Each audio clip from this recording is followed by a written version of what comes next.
Hello and welcome to Fatten, a podcast where we get into the thick of it. My name is Layla Cameron and I am an academic, journalist, and artist.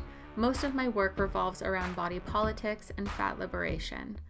This season, we're exploring what it's like to be fat in Vancouver, a place often referred to as Canada's thinnest city.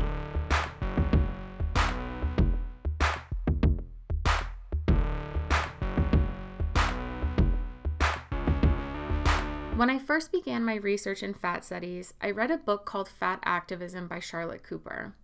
In this book, Charlotte identifies 5 different forms of activism. One of these forms is microactivism, which is described as thoughtful behaviors that occur in everyday spaces. One of the examples in the book is the act of designing your home to be comfortable for your body. And when I read that, I realized that I had never considered my physical comfort when designing my home or making decisions about what furniture to buy. And I don't think that I'm the only one to have never thought of my own comfort before, because I think this reflects how fat people are told to treat our bodies. We are told that we are supposed to be uncomfortable. We're not supposed to fit into anything. Not our homes, and definitely not public spaces. The guest for this first episode is Kait Blake. Kait is the administrative director for Kickstart Disability, an organization that supports artists with disabilities and works to enhance accessibility in art spaces. In this episode, Kait identifies how the architecture of a particular place can send a strong message about who is and isn't welcome.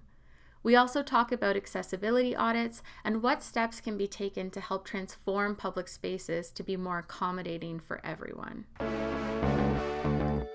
Well, to start off, I was wondering if you could please identify yourself and include your pronouns, but also any positionalities that you feel are important to this interview and what we're going to be talking about today. Absolutely. So I am Kait Blake. My pronouns are she, her, also comfortable with they, them. In terms of positionality, I'm a disabled person. I live with multiple disabilities, including invisible and visible as well, and also identify as a fat babe, I guess. I love that your fat identity is fat babe. Yeah. I might need to steal that. Are you familiar with the fat spectrum, and do you use any other terminology to describe yourself in terms of your size, like super fat, mid fat, or plus size? I want to make sure that we're using the right words that you feel comfortable with. Absolutely. I am familiar with the spectrum. I believe now I would be considered a super fat. For me, I fully understand the value of that spectrum, but to me, I'm just fat. I was born fat. I've spent my whole dang life fat.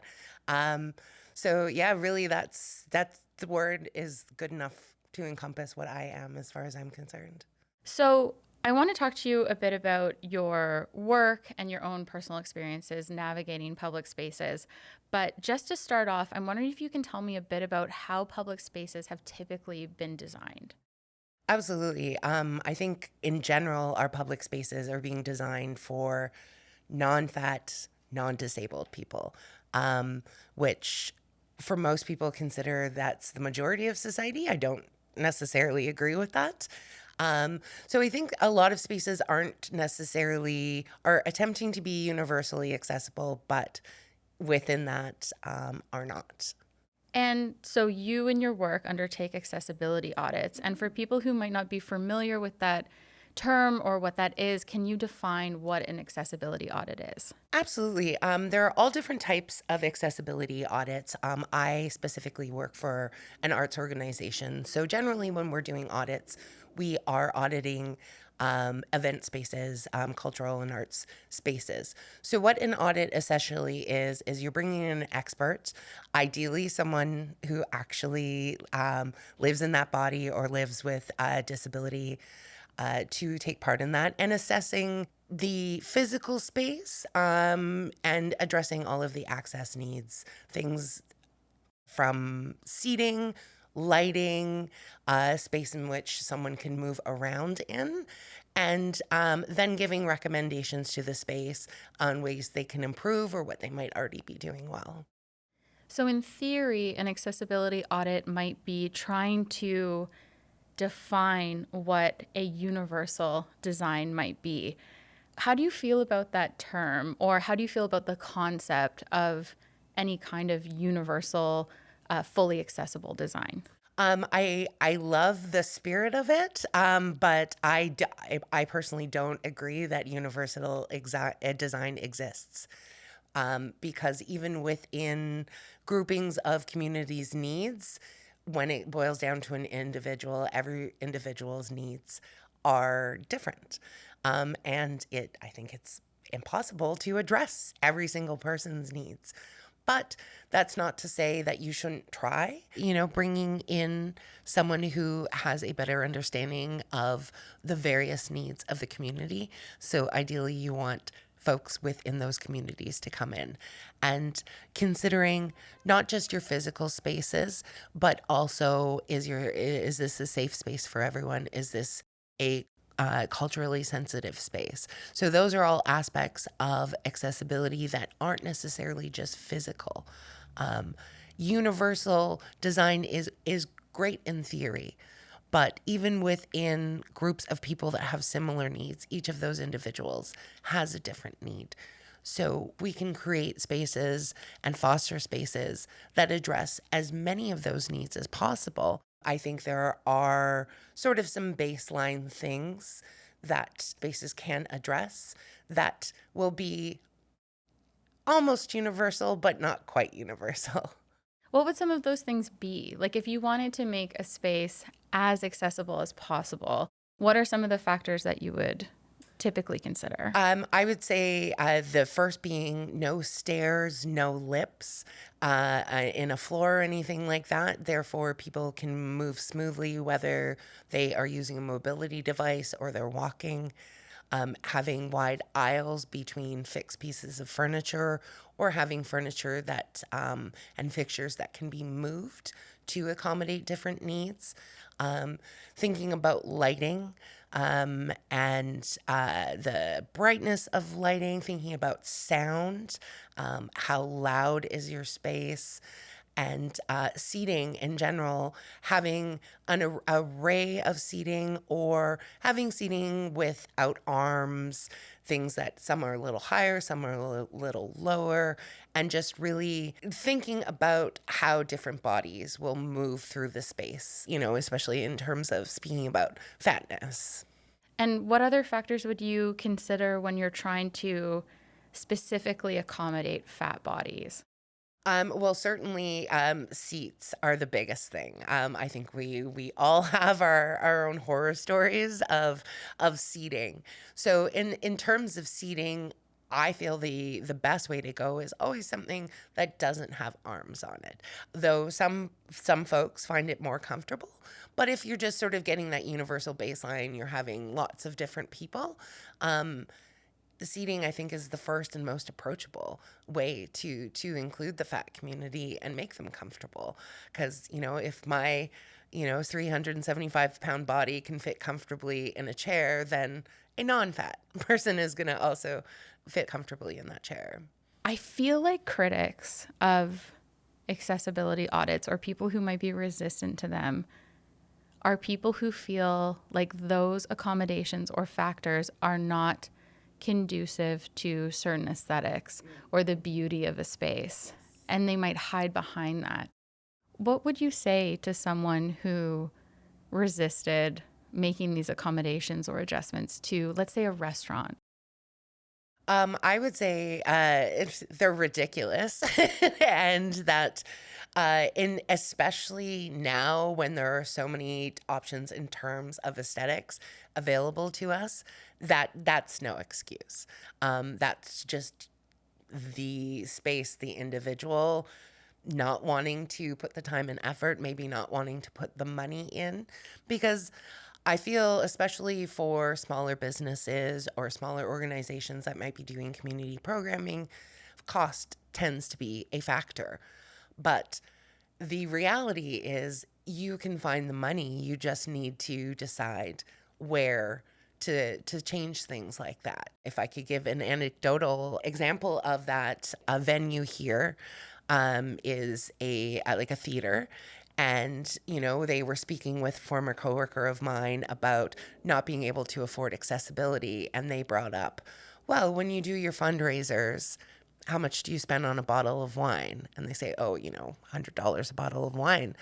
And my colleague suggested, well, maybe go with the $50 bottle of wine, a $40 bottle of wine, and you've found your money to address those access needs. Sometimes I feel like pushing those questions back or reflecting the questions back to folks kind of forces them to reveal where their priorities are. Yes, definitely. And also that perhaps what they are resisting as well is that their concept of a beautiful space is one that is not fat friendly, because we don't see accommodations for fat people as being beautiful things. And that, I think it does sort of reveal just how pervasive fat stigma is in people's attitudes, that, we can nod our heads and sort of say like, oh yeah, that's acceptable, that makes sense. And we hide behind things like, finances or whatever to really mask that underlying value system. And again, I'm not accusing designers of public spaces or architects or what have you, restaurant designers or anything like that, of not wanting fat people in their spaces. But I do want to ask them those questions. Absolutely. Because ultimately what you're saying is that your comfort, your safety, your well-being is not worth more to me than these other things. And I think that people would feel uncomfortable if we framed these conversations in that way. And I think in this situation, those people need to be a little bit uncomfortable. As someone who's been fat my whole life, I've spent, 40 years being uncomfortable. It's time for non-fat people to take on some of that labor and sit with that discomfort and unpack, why are they uncomfortable about that? And, how would they feel going into a space where they aren't comfortable and their needs aren't being met, even in the most basic ways? I'll never forget, I have a friend of mine who is not fat, has never been fat, but when she was pregnant, she sent me a message and she said, I'd never realized how much public scrutiny or how many opinions of people I didn't even know I was going to receive on my body because now it looks different, and how I was going to move through spaces differently. Mm-hmm. And I remember thinking like, yeah, it's been my whole life. Yep, absolutely. I've had pregnant friends have the same experiences as well. And, also thinking of it from the way I see disability as well, is at some point in our lives, everyone is going to be disabled. Either when we're elderly, who knows. The same as with your body size. Your body size has the ability to shape and shift throughout your life.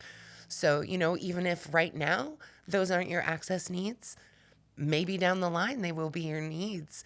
And wouldn't you have appreciated fighting for that before you actually needed it as well? And maybe that's a little more selfish way, but that's how some people think too, is, this idea of, well, you may not need it now, but you might need it at some point.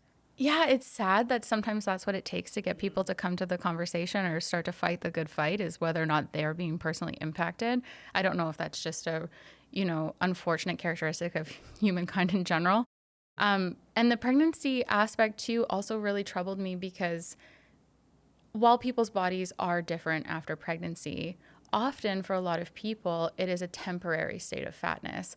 And that's where I was kind of like, okay, well, now that you have moved temporarily into this space, what are you going to do when you move out of this space? Absolutely. Are you going to, maintain your enthusiasm for these issues? And lucky for me, my friend is a wonderful person and she has, but I don't know that a lot of people would. I agree. Yeah. So there's definitely, underlying resentment. Maybe it's just because I'm tired of flying while fat and being in all these other spaces where you just have to shove yourself into something, or, when you're walking between tables in a restaurant and you really want to make sure, your behind doesn't end up in someone's pasta. Someone commented on the thing. Yeah. It's true. It's true. And these are things that people don't think about. Totally. And, as fat people, We have to think about all of those aspects.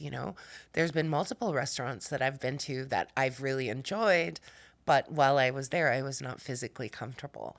So that's going to prevent me from going back to that space or, spending time doing extra research. I recall back when I first moved to Vancouver almost 13 years ago, being part of a fat group and just trying to find a restaurant that all of us could go to was a struggle. It was always trial and error. So there was like one particular Chinese restaurant that we knew we could have a group of people. We knew we could all move through that space easily. So that's the place we would always go to our meetups. And it's like, well, you want to diversify, you want to see different things, but you don't want to have to deal with that unknown. I feel like the fashion industry is starting to catch up on that, where they're like, oh, fat people have money to spend, so we want their money. And it amazes me that other industries aren't really catching on and realizing that fat people want to go out to eat. Fat people want to go to a concert, go to a play, what have you.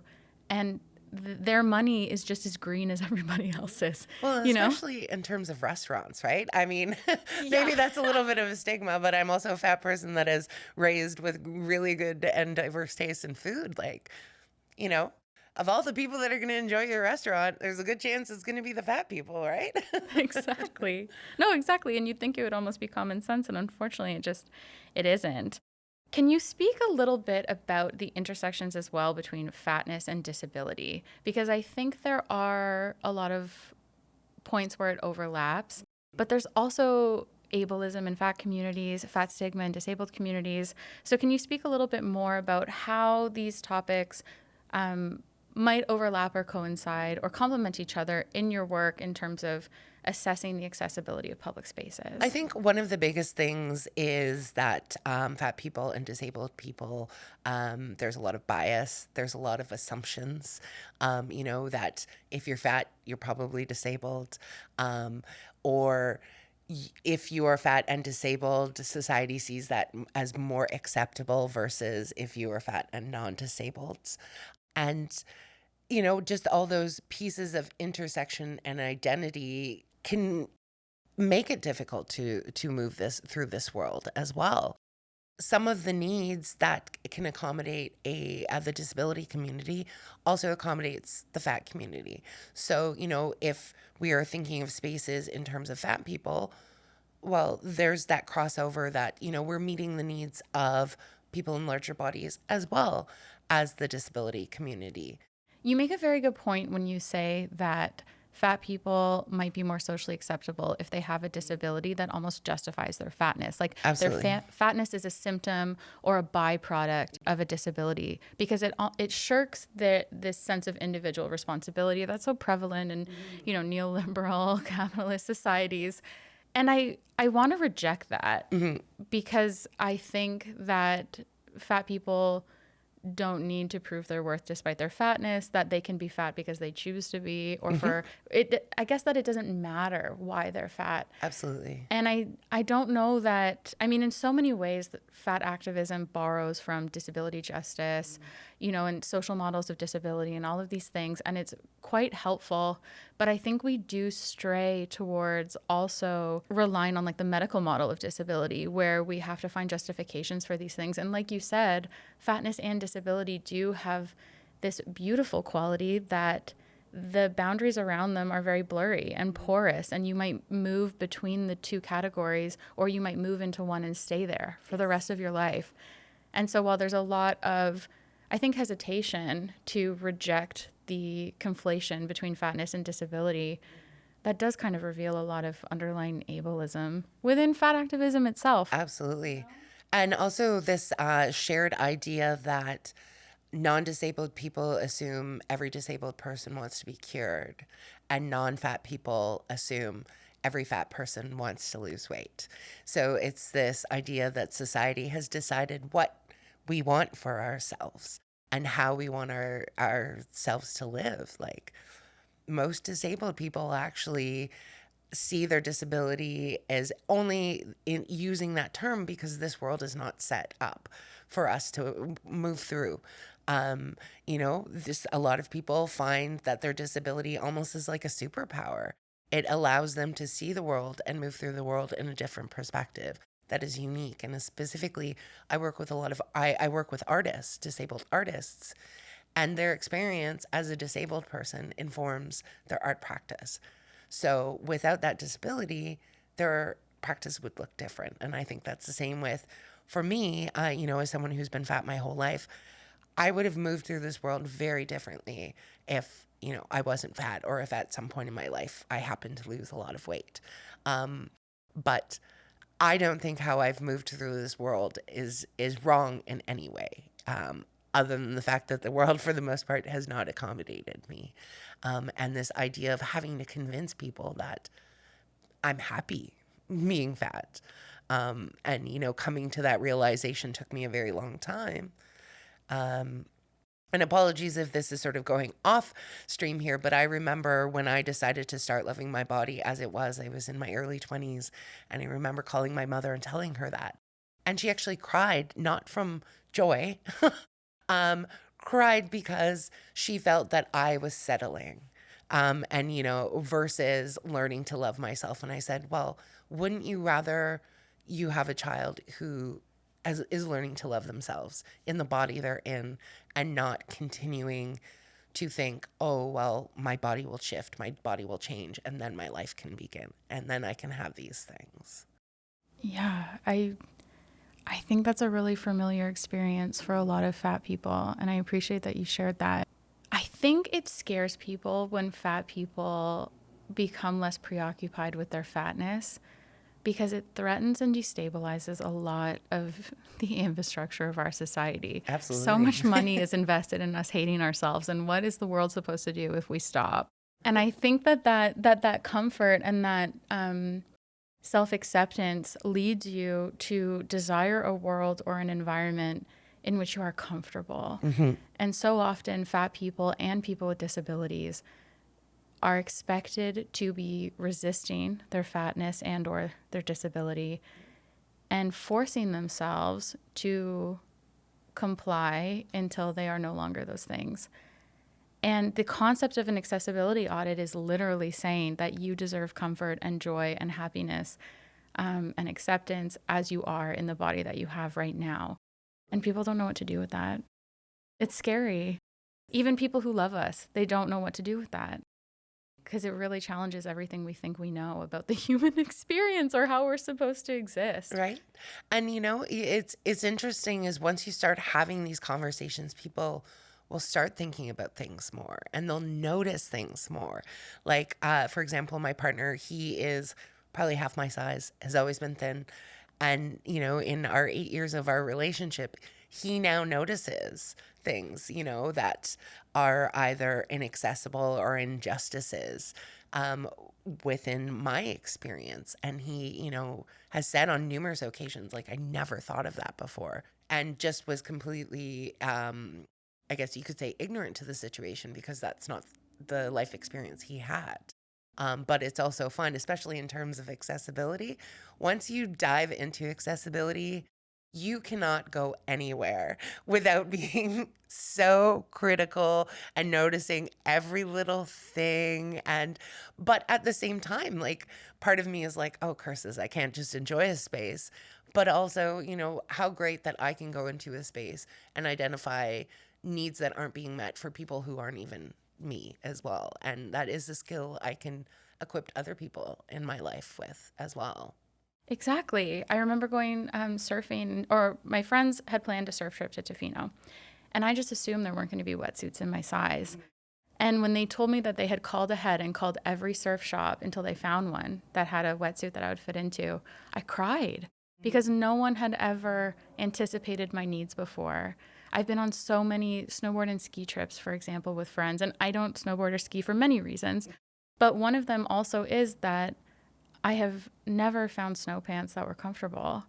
Or to be honest, it always felt humiliating, and maybe this is just fat kid trauma, because I have also been fat my whole life, that when you go to get your skis from the ski rental place, they ask you for your height and weight, which makes sense. They need to know that information. But you're in a room full of people.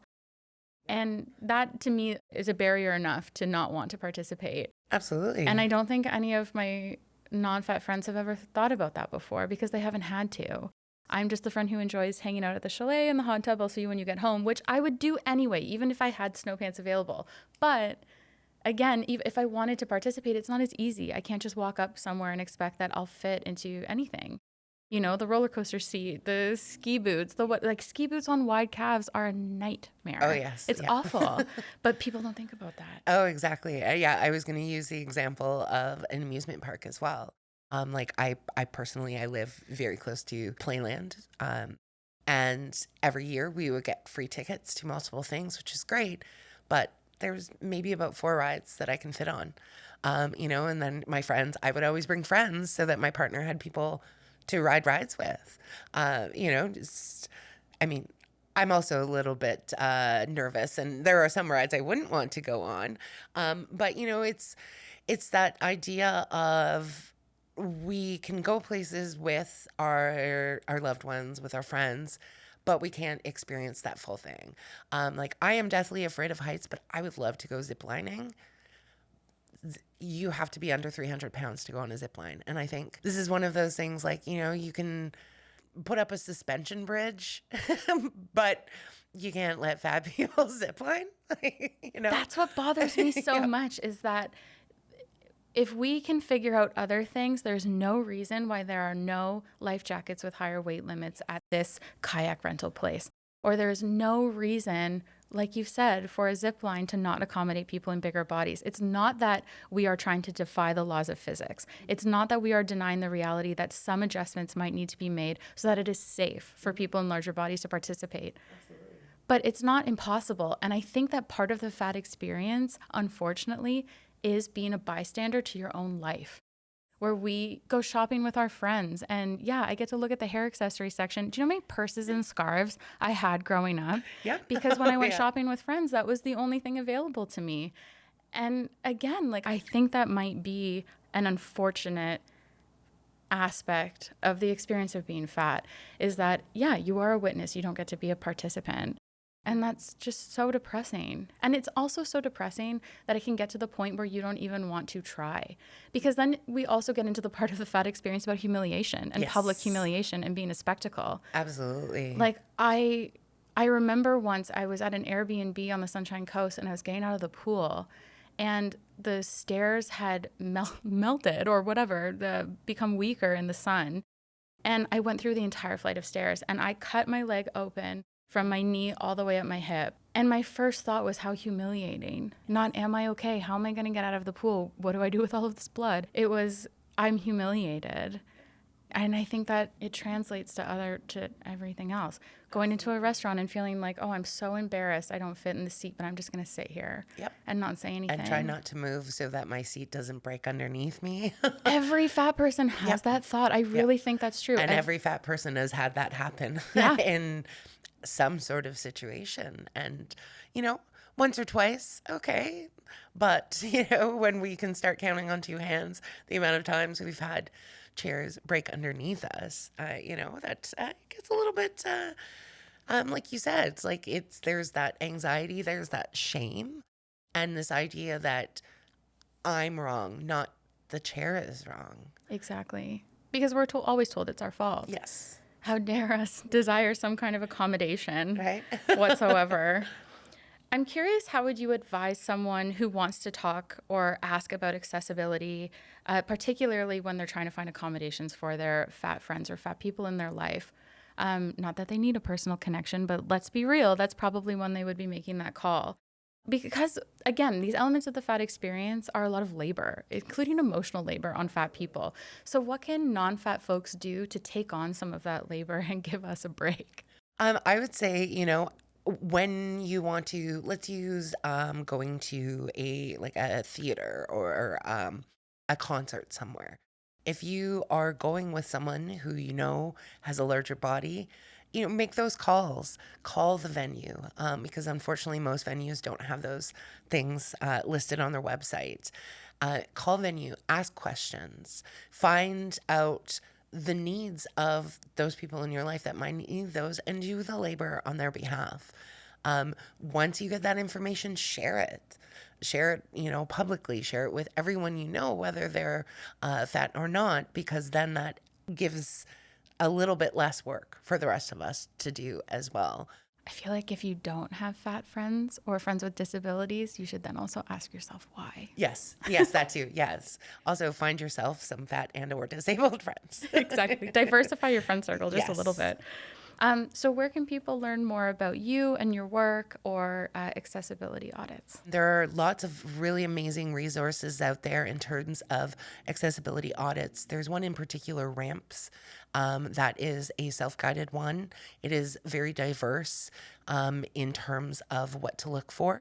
The organization I work with, we're called Kickstart Disability Arts and Culture.